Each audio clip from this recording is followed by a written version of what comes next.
Ladies and gentlemen, welcome back to Strawberry Hill Podcast. I'm your host, Mike Simmons, and as always, we're here at the Shop Cigar Lounge. Like I always say, come down and visit us anytime, anywhere, except on Mondays, because we're closed. But anyway, make sure you like, share, subscribe, hit that notification bell. Make sure you follow us on all the platforms or social media platforms at Strawberry Hill Podcast. And today, we're kind of doing like a little Royals series, which I like because we had Joe Goldberg on, then we had Bob Kendrick on, and today we got Brian McRae, former Royals player. Brian McRae. How are you, man? I'm good, thank you. Yeah. I enjoy your place, and thanks for the invite. And this is a cool little spot here in KCK. I gotta get you to start smoking more than 2 or 3 cigars a month, or I'm getting a year. It. Yeah, I'm getting into it. But I like the culture. And even though I'm not a big cigar smoker, a lot of my boys are. Yeah. And I can hang out. I just like the vibe of the cigar lounges, the cigar bars, the people. Yeah. So I can do that. Yeah. While I'm getting up to speed on. Yeah. You got to come here sometime because we got live jazz every Friday and Saturday, so it's pretty chill. So it's a good crowd, everything. So we were talking a little bit before we started because I was going to ask you like what you're doing now. So you kind of said that you were coaching at Park before. And what year was it? That was before COVID? Yeah. I started coaching after I retired in 2000. And I was doing broadcasting. I worked for ESPN for a couple years. I worked for Major League Baseball for 7 years. I did some pre and post game work with the Royals on the Royals network. And then around 2010 and 2011, I thought it'd be good to go back to school because I signed out of high school in 1985 when I signed with the Royals. So I didn't go to college. I thought maybe I wanted to be a coach in college. And to be a full-time assistant coach or a head coach at the collegiate level, you have to have your degree. So I went back to Park, started in 2012 and got my bachelor's in social psychology there in 2018. And then once COVID hit, I stopped coaching for a while to get my daughter through junior high and to start a high school with all that craziness and nobody knew what was going on. And since then I do lessons, I do camps, clinics and things like that in the area and then all over the country with Major League Baseball. And this summer I got back into coaching here in the local. There's a Ban Johnson local baseball league here. So I got back into that and my daughter's getting ready to go to K-State. So, I'm going to get her off to Manhattan here in a month and looking forward to that. So she played any sports? She's not into any sports. She was a figure skater when she was younger. And she got tired of that. That sounds expensive. It was, and I was the one that was with her most of the time for the early morning or late afternoon or evening practices. She did that for, I think, 5 or 6 years and said no more. Then she got into a band and theater, dance, and things like that throughout her high school career. And as far as what she wants to do in college, I'm just glad she picked the place. And it's close too. Yeah, so it's just far enough to where she can do her own thing, but then close enough to where you can go out there and see her.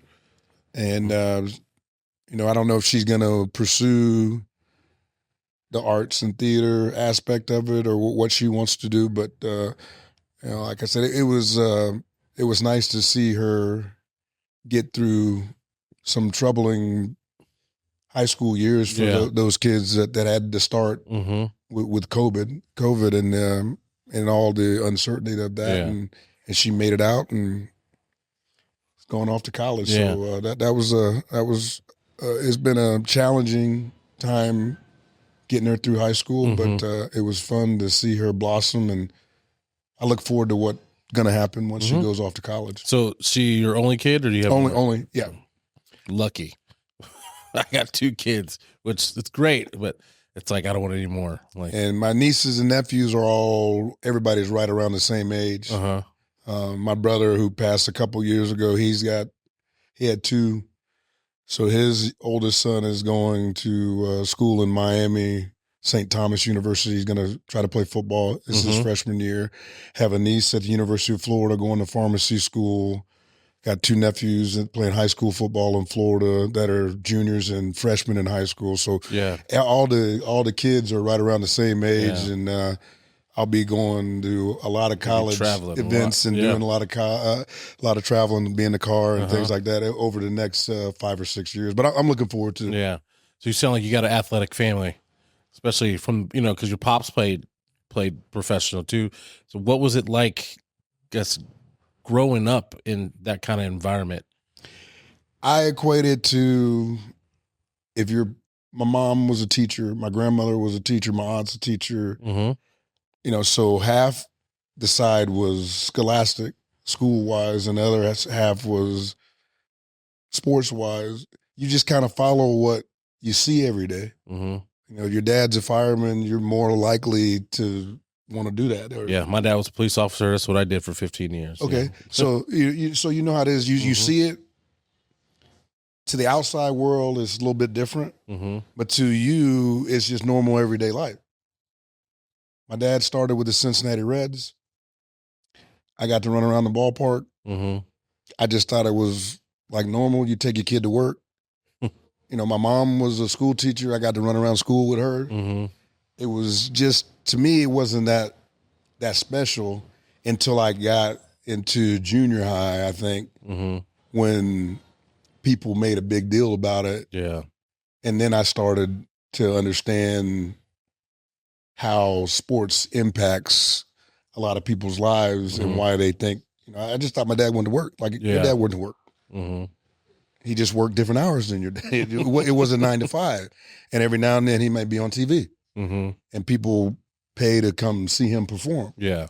But to me, it was work ethic, things like that I was taught by being around those guys all the time and learning how to put in the work. Yeah, that was my next question of like kind of learning that locker room mentality, because that's like one thing Patrick Mahomes is known for, like, because he grew up in that environment of just always being around. And I played with his father. Yeah. That's what I was going to get to, because it's like you kind of learn that, like, how to be a professional athlete before you get there. So it's kind of not as an easier transition, but you kind of know the game before you get there. It's not only how to be a professional athlete, it's just you understand the process. Yeah.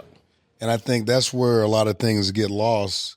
I watch guys do things with nobody around. I watched them put in work, taking ground balls, hitting in the cage, working on their jumps in the outfield, doing things in the training room so they could play, so they could be able, just how they prepared themselves 4 or 5 hours before people came. I watched that work that was put in, and I understood, like, wow, this is why they make it look easy. Yeah. Is because they put in this work, but without putting in this work, you don't get the result. And so to me, that was, as a young kid, watching not the end result, but the beginning. Yeah. And how they got there, that worked well in my mind as far as, okay, I have to put in this kind of work if I want that result. Yeah. If I don't put in this work, I can't expect that result. So was your dad, like, was he not like tough on you, but like, was he probably like, all right, if you're going to play baseball, you're going to have to do it right, and we're going to have to get you. He didn't get to see me play a whole lot growing up because he was playing he was playing. Yeah. And I was able to be a bat boy, ball boy, do stuff like that around and hang around the ballpark if I did well in school. So my incentives to be around the guys and to do the fun things that I wanted to do, I had to make sure that I took care of what I needed to take care of in the classroom. And that's where my mom and my grandmother. I'm sure your mom, and they came, my mom did basically all the work early. Because my dad was playing minor league ball, he was going up and down. She was making more money as a teacher than he was making as a ball player. So in the mid-70s, early to mid-70s, my mom was the one that set a good foundation for the family. She kept everything together while my dad was trying to make it. Yeah. And then once my dad made it, then my mom didn't teach as much, and then the roles reversed a little bit. Mm-hmm. So take me back to that, I guess your senior year or whenever you're in high school, the day that you get drafted by the Royals. Like, what was that like? It's different than it is today because now they have some fanfare to the draft. Uh-huh. I got a phone call, and I don't even think I was home. We might have been playing in a Legion baseball tournament or something like that. So I didn't know what round I was drafted in. Mm-hmm. I just knew I got drafted and drafted by the Royals. I didn't know anything else until hours later, where now you know everything real time. Yeah. You know, there's no cell phone. Mm-hmm. There's no social media, none of that. So, the whole process from the draft was like the dark ages. I knew I was going to get drafted. Mm-hmm. I didn't know they didn't have all these. Yeah, what round, what pick, and you're the top 100. They didn't have all those things. So I had no idea, other than the fact that scouts came and watched me play baseball games in high school and the Legion ball. Scouts from a lot of teams, and that's all I knew is that scouts were there and that I had a chance to get drafted. And if I got drafted high enough, I wouldn't go play. I'd signed to go to KU to play football at KU. So it was a surreal moment once I found out, number one, I was drafted, number two, who I was drafted by, and then being drafted in the first round, the 17th pick in the country. In the draft I was in was with all the 1984 Olympians. So I was in the draft with Barry Bonds and Will Clark, and that's awesome. Mark McGuire, guys like. So I was in that same draft class. So once I started reading the names, I was like, wow, I'm a high school guy. These are college guys. Like this is pretty cool. So you get drafted. I guess taking your dad's pretty excited, especially go to the Royals and because you got the opportunity. I know it was a spring game, but you got the opportunity to even like play in the same game. Yeah, the next year. Yeah. Usually, what happens is your first round picks, the following spring training, they get invited to be in big league camp with the team for the first 2 or 3 weeks of games, and then they get sent back to minor league camp. And it just so happened the Royals won the World Series in '85.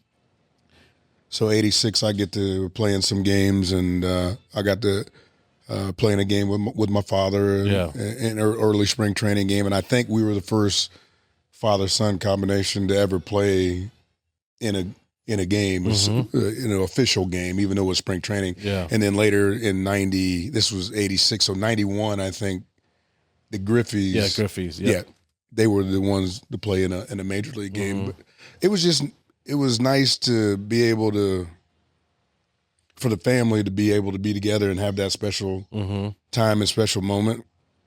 It's, it takes a unique set of circumstances. My dad had to play long enough to he was, I think he was 37, 38, and I was 18, so those things, he had to stay healthy enough, stay productive enough to be, because by that time most guys are retired. And then, I was fortunate enough to play well enough to get drafted and all those things. So a lot of the stuff that happened early in my career was such a blur because things were happening so fast. I bet you get drafted from high school and you just like boom, boom. You're immediately. So I didn't really get to fully start to understand everything and process it until a few years later when things started to slow down, and I understood the minor leagues, the game, how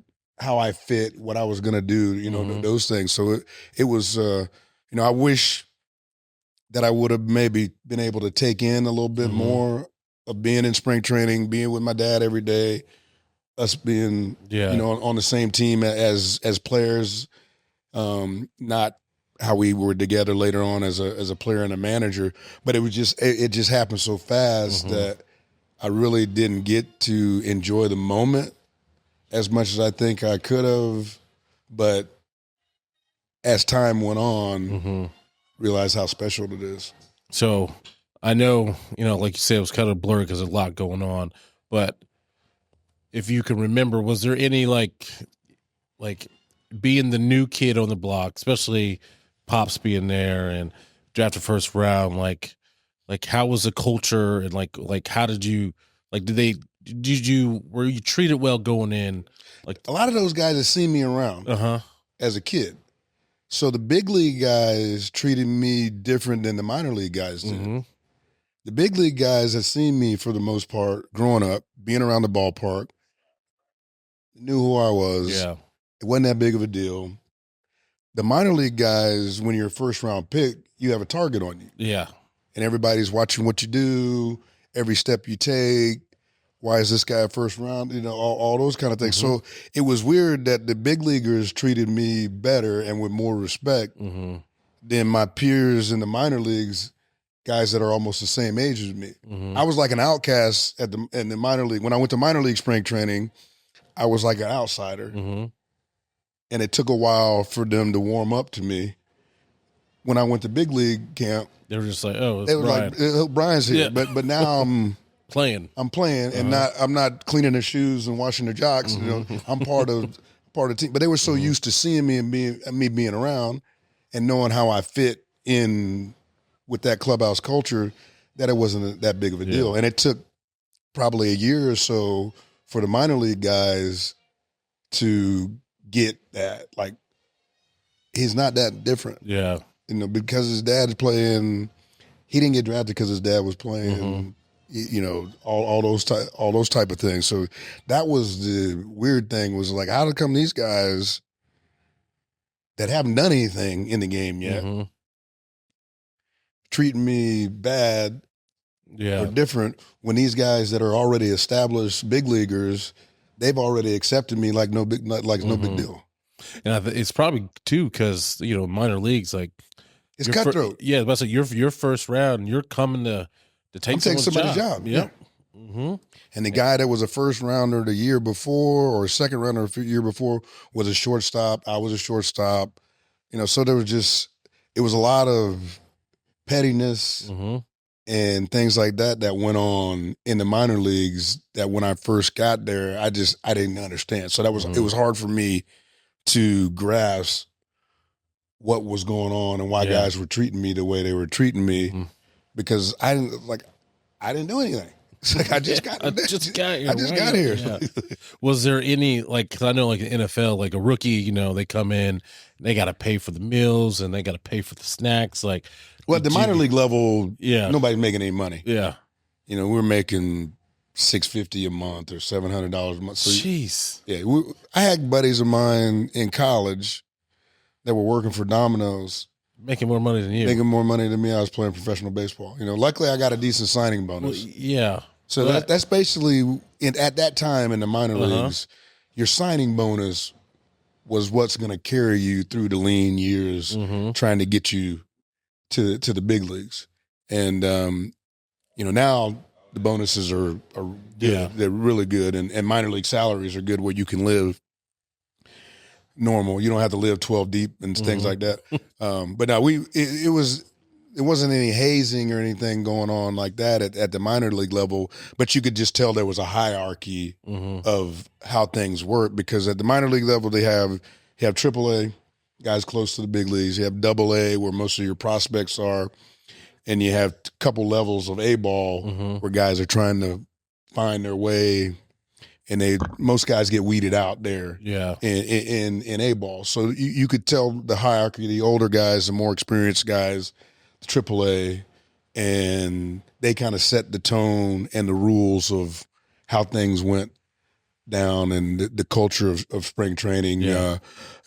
Was for those guys. They pretty much set the tone, but there wasn't any hazing or anything like that going on. So how long did you play minor league for? I played parts of 5 years in the minor leagues. I signed in '85, and that was a short season because they start in April. I signed in June.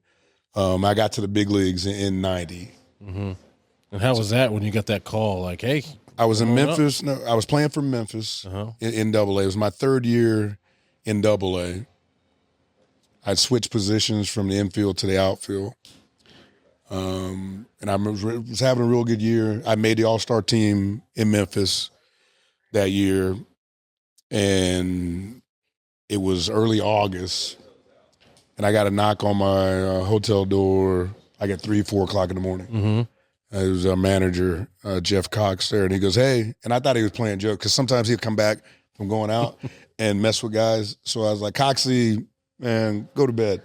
Leave me alone." He goes, "Hey, you're going to Kansas City." I was like, "Man, awesome. don't play with me like that." It's like, "Come on." He goes, "No." He goes, "Go get your stuff at the ballpark, and you have a 6 a.m. flight to Atlanta, connect to Kansas City." And I'm like, "You serious?" He's like, "Yes." He goes, "I'm serious." And it's just like that day. Just like that. It's like I played a game that night in Huntsville, Alabama, and 3 o'clock in the morning, I got a knock on my door, and he's like, "We're gone. You gone." He goes, "I don't really want to see you again in the minor leagues." He goes, "Go up there and make me proud."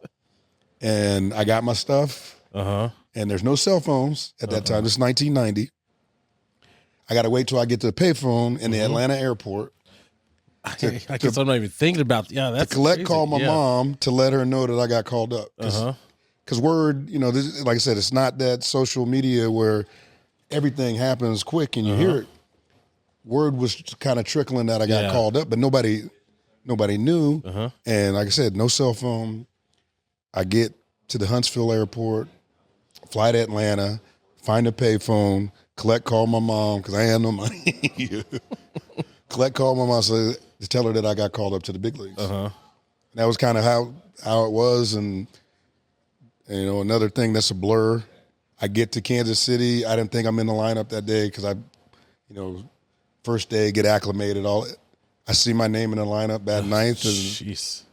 I'm playing that night. Who were you playing against? You remember? We're playing against Chicago White Sox. And a lot of those guys with the White Sox, some of their younger guys, Frank Thomas, Robin Ventura. Jeez. I played against those guys in the minor leagues. We were in the same league, so I'd played against them. They had just been called up recently, so I was facing a lot of guys that I was familiar with the White Sox. But I went to bed in Huntsville, Alabama, one day, and I'm in Kansas City playing in the game and in a big league game, and I got a hit in my first at bat, and I remember it was a triple.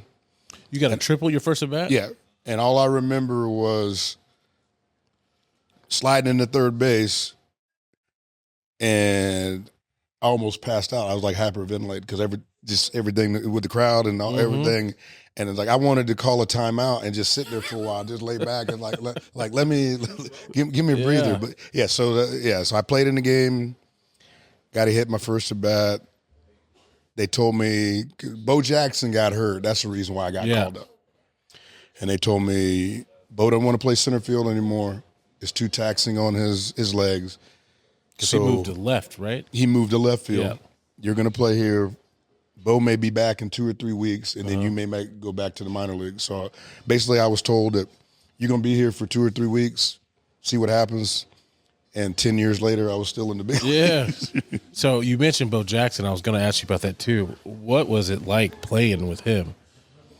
Special. He was special talent. He was a guy that was real raw in baseball.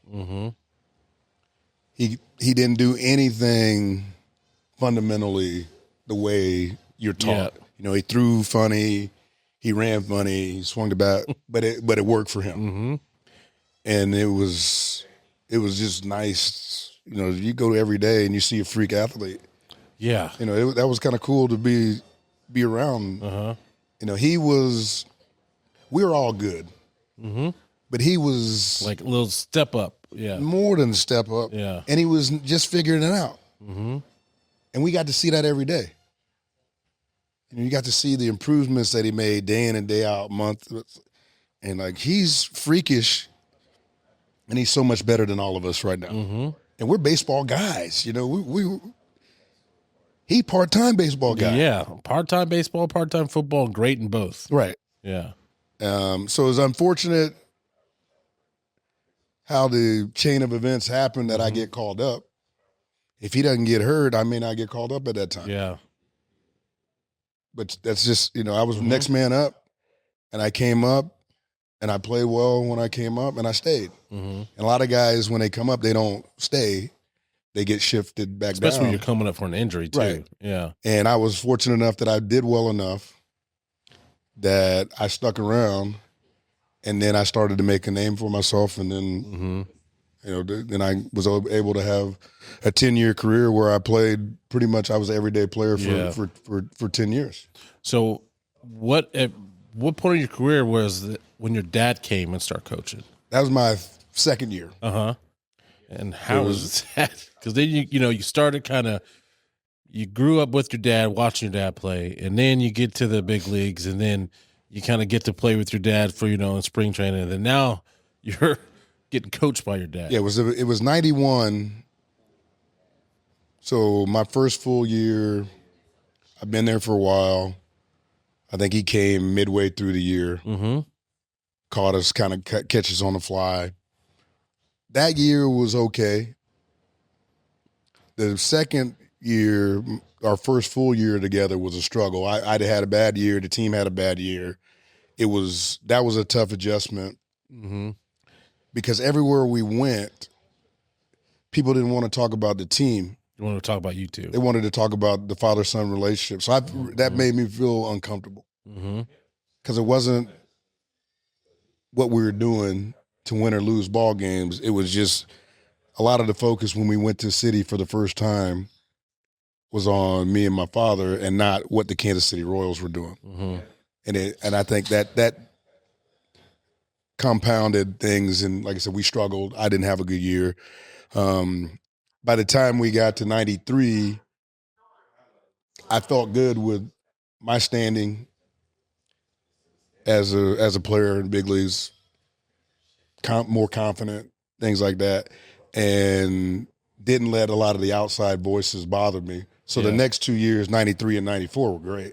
It just took a while to get comfortable with what people dynamic. tried to. I as a young player, I think I listened too much to what was going on the outside and tried to be more accommodating to things instead of just putting my head down and doing what we need to do and don't worry about the father-son stuff. Yeah. So you played you said 10 years here, right? At the Played Royals? 5 years here with the Royals. 5 years Royal. And then I got traded after the strike to the Cubs. Yeah. 3 years in Chicago, 3 years with the New York Mets. So what was your favorite moment, I guess, here in Kansas City? Favorite moment here is just my first day, getting called up and playing at home, 20 minutes from where I went to high school, the ballpark that I used to run around, and I've been running around in the stadium since 1973. Yeah, that's got to be special. So that was the best moment, was just being able to get my first hit, play my first game, have a lot of my first in the stadium that I grew up, watching the good Royals teams and then running around at that stadium. I've probably been in almost every seat, nook and cranny of Kauffman Stadium in all the years. Because as a little kid, I used to run around all over the place, and some of the ushers that were out there in the 70s are still out there now. Really? I still talk to them, and they remember me when I was a little kid running around. So that was special, just to be able to get a lot of my big league first in the stadium that I spent the most time in. And then you said you got drafted, or you got traded to the Cubs. Right. So Kansas City such a special place for you. And I know, MLB, it's a business.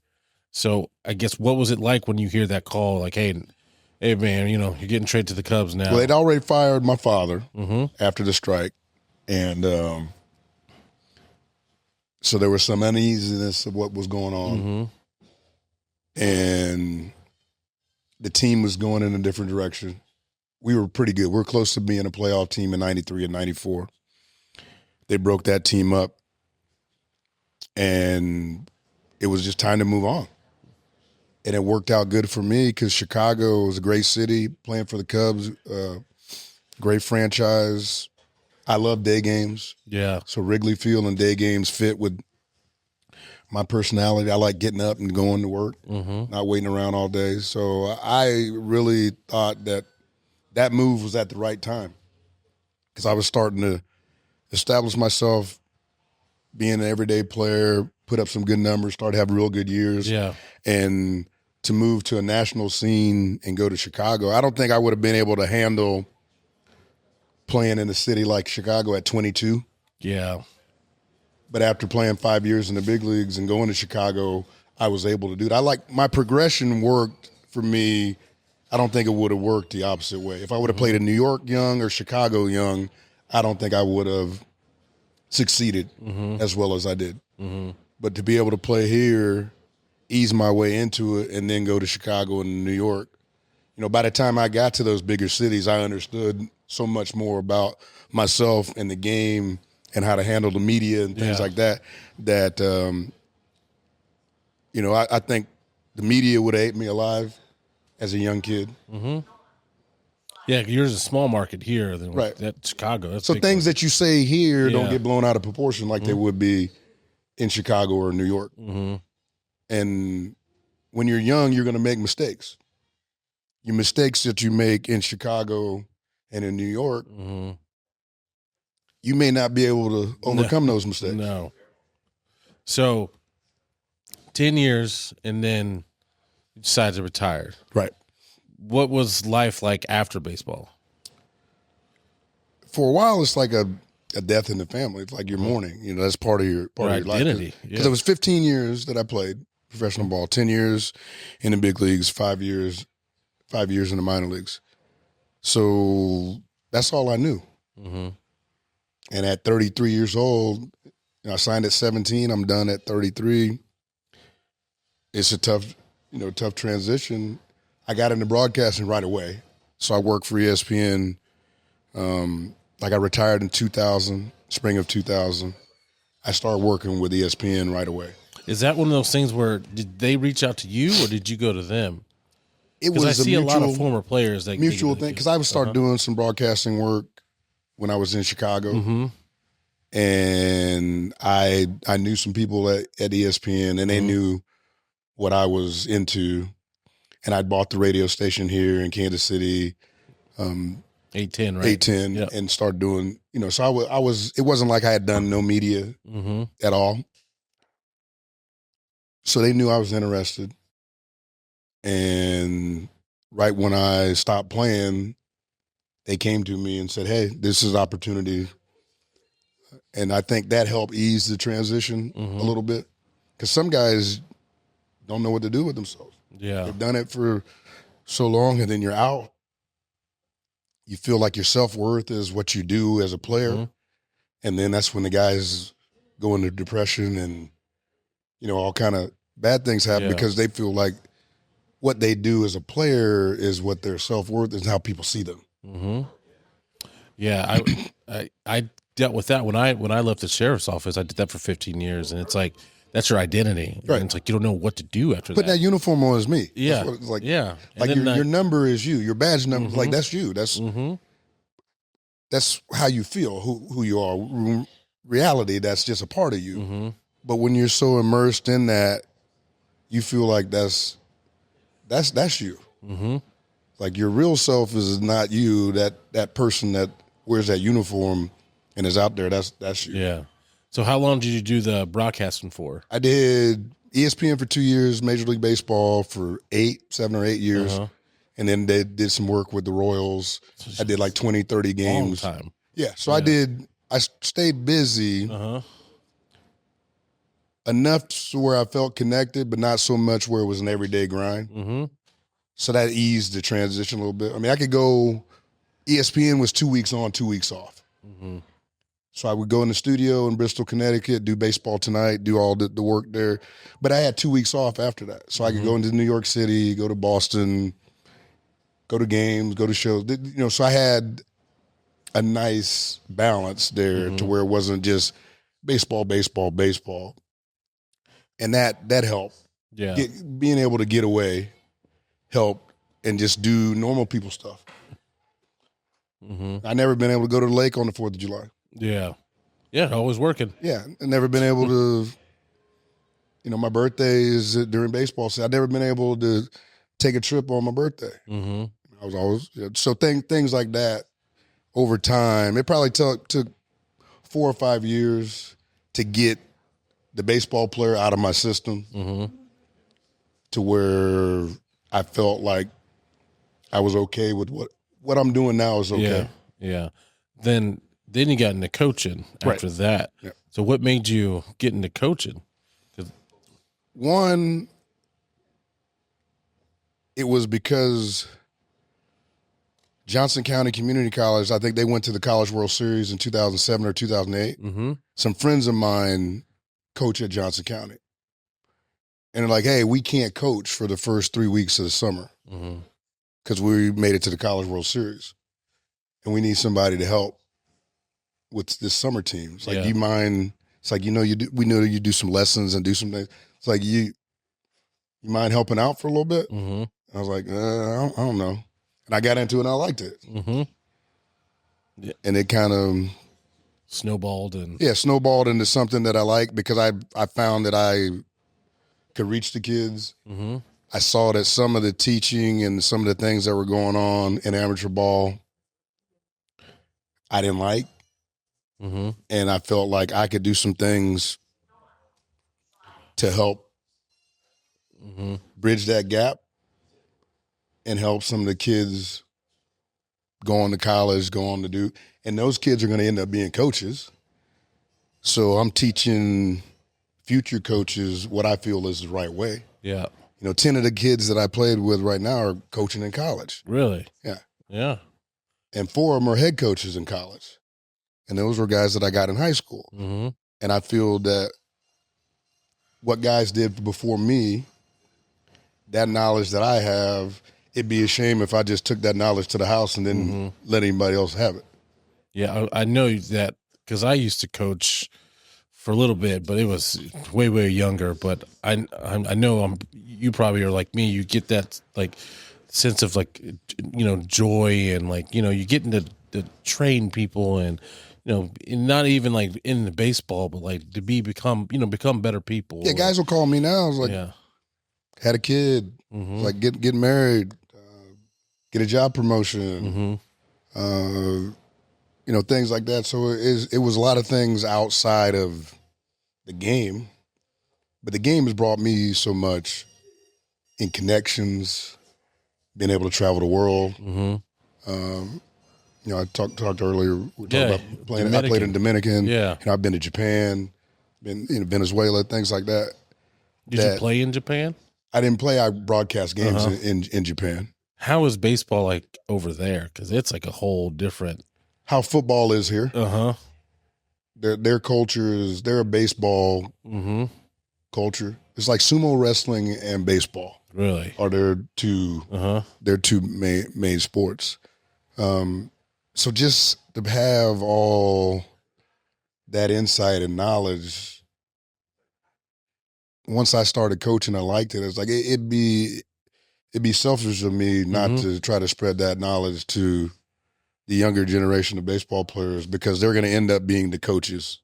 And if they're being taught the wrong way, then they're going to teach kids the wrong way. Yep. And then they're going to be coaches. And then they're going to start teaching. And then you're going to see this swing where guys are doing it for the wrong reason. Yeah. And they're not teaching kids the right way to play the game. Yeah. Not teaching kids to enjoy the game and enjoy the joy of the game.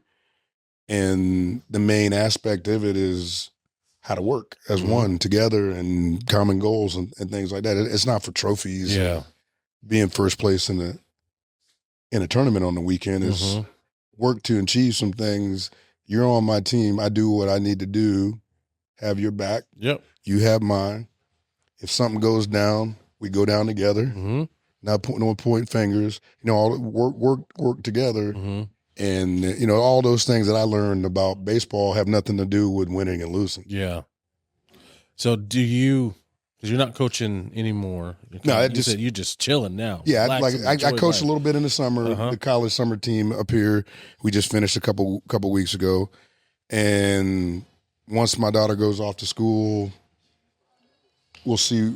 I may coach again next summer, and but I enjoy doing my lessons. I enjoy doing speaking. I do speaking engagements, do lessons, do clinics.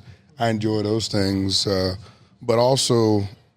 I'll be 58 next month. I want to do some things that aren't sports related all the time too. Mm-hmm. And I want to do some just basic travel. Travel, yeah. I'm getting into golf a little bit. I love golf. We got to go golfing sometime. Yeah. I see you and David go golfing here time to time. I need to get with you guys. So I want to take lessons and maybe be good at golf, and get out. And that's dangerous because the better you get at golf, the more expensive it gets. It is, but it's peaceful. The way I look at it, it's you need some mind numbing things to do, and get out on a golf course for 4 hours is very peaceful. I like playing in the mornings. Yeah, get up in the morning, especially when it's hot like this. Get up in the morning, get off the course by noon, 1 o'clock. You don't feel like you wasted your day. Yeah. You can still do some other stuff, and it's just you against the course. Yeah. So, are you doing anything with the Royals now, or are you just a fan? More a fan. I'll do. They have some clinics, 2 or 3 clinics that they'll do a year. A lot of them are sponsored by the Major League Baseball Alumni Association, so I'll do some camps and clinics around the country with them. I'll go up to Chicago every now and then and do some autograph signings and suite visits with the Cubs, and but for the most part, I go to games as a fan and enjoy watching the game. The game has changed a lot, but it's still enjoyable to go out and watch. And I like being around the ballpark. I feel comfortable. I tease people and say that's my club. Yeah. So speaking, you said the game has changed a lot, and because now they're about to go, they're almost leaning towards there might be a strike here soon. Yeah, something's going to happen after the 26th season, a lockout, or whether something's going to change. There's going to be a shift of some rules and regulations. They're wanting to put a salary cap on baseball. Yeah, I don't think the Players Association will ever agree to a cap. They may have to change the wording on it. It'll be some kind of what they have right now with the payroll tax and some kind of floor, because I think that's the bigger issue than the cap, is just some of the teams not spending anything at all on player salaries. But we're in an interesting time. It's a $12 billion industry. Viewership is up, attendance is up. Yeah, all these things. So I don't think they can afford to have a long work stoppage, but they do need to figure out some things on the revenue side, especially as it pertains to teams not spending any money. Yeah. I think that's more of an issue than teams spending money. Yeah, because you can tell when teams are like tanking and they're not. And it's just bad product. Yep. At least don't care. And then, like the White Sox, Pirates, teams like that. It's like, how can you, with good conscience as an ownership group, say, come watch this? Spend your hard-earned money and watch this. Yeah, you can't really. No. And God bless the people that do it. Yeah. But it would be hard to live in a city like that doesn't care, doesn't try. So, going back to the Royals, they're teeter-tottering, making a wild card, make the playoffs. You never know. What do you do you think, coming from the fan point of view, I guess, and the player side too, do you think they can turn it around and hopefully do something? In the future, I think they have a great core with some of their players they have to make a good run and to be good year in and year out. They got to figure out what they're going to do with their stadium. Yeah. But I think pitching wise, they're solid. Yeah. They're probably 2 or 3 outfield bats away from. Yeah, their offense is so inconsistent. Yeah. But I think that because they're in the Central Division, and it seems like nobody other than Detroit in the Central is serious about trying to win, that they have an opportunity to be better sooner than if they were in the East or the East or the West. Yeah. And you mentioned about stadium. Where do you think it should go? I'm spoiled. I live downtown. I want them to be downtown. Yeah. That would be my choice would be downtown. I've seen what downtown stadiums have done to other cities and how it's brought community together. Yeah, and then a lot of people, I've talked to a lot of people too that have been to other stadiums around the country, and it's like baseball needs to be downtown because most stadiums are downtown. And it's People, from what I gathered with that vote last year, most of the people that did most of the complaining don't go to games. Yeah. So they don't understand the impact. One, they don't go to games. Two, they've never been to another city to see how it works, if it works correctly. And this has nothing to do with baseball. Yeah. The whole city thrives. When there's people on a Tuesday and Wednesday night hanging out in Kansas City, your bars, your restaurants, your small businesses, they all thrive. Yeah. People will be coming over here more. If there's you can't live on your Thursday, Friday, Saturday night crowds. Yeah, and I also think with that vote, I think it was last year. Yeah, last April. I think one of the problems too was they didn't really. They kind of rushed it a little bit. Yes. They weren't really ready. It was rushed. It was bad. Yeah. It left a bad taste in people's mouth. Yeah, I'm hoping that the Chiefs and the Royals tied in together is not what it should be. The Chiefs are a separate issue than the Royals. Me personally, like, I want the Royals to go to a good spot downtown somewhere, and then I want the Chiefs to come over here, the Wyandotte County. That's just me because I live over here. So hopefully they can figure it out because I don't think they'll move away to another city. I think they really they're going to be here. Yeah, it's just where pocket of the Kansas City metro and which side of the state. I think one team is in Kansas, one team stays in Missouri. Yeah, yeah. I don't think both do the same thing. All right, so I know you got to go to the game here soon. So I got about 4 or 5 questions I want to ask you before we end it. So, who was your favorite baseball player growing up? Pete Rose. Pete Rose. And why is that? My dad was drafted by the Reds. Did you ever get a chance to meet Pete? Yeah. My dad played with the Big Red Machine before they were Big Red Machine. So Johnny Bench, Pete Rose, Sparky Anderson, Joe Morgan, Tony Perez, all those guys. That was my first team I fell in love with the Cincinnati Reds. And Pete Rose was my favorite player. Yeah. And what was a time in your career where you were like almost starstruck? Because you there was only one time in my career where I was starstruck, and it wasn't with a baseball player. When Joe Montana came in to do his recruiting visit or whatever call it before he signed with the Chiefs, I met him at Kelly's down in Westport. In Westport, yeah. That's the only time I was starstruck. That's cool. So who's the best baseball player you have ever seen play? Barry Bonds. Barry Bonds. Yeah, been on the same field with. Yeah. Is Barry Bonds. He was head and shoulders, like I talked about Bo being head and shoulders above guys that were good. Barry made all-stars look like normal players. He was that much better. I was talking to Bob Kendrick. We had him on the podcast a couple of weeks ago, and he kind of said the same thing. He said that Barry Bonds was just special. He wasn't even close. Yeah.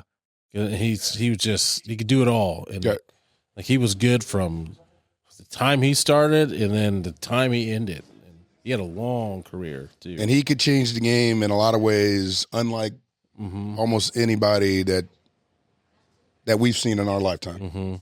So did you, and now this is not a question I had, but now I'm thinking, because now I'm trying to remember, when was the McGuire and Sosa 98.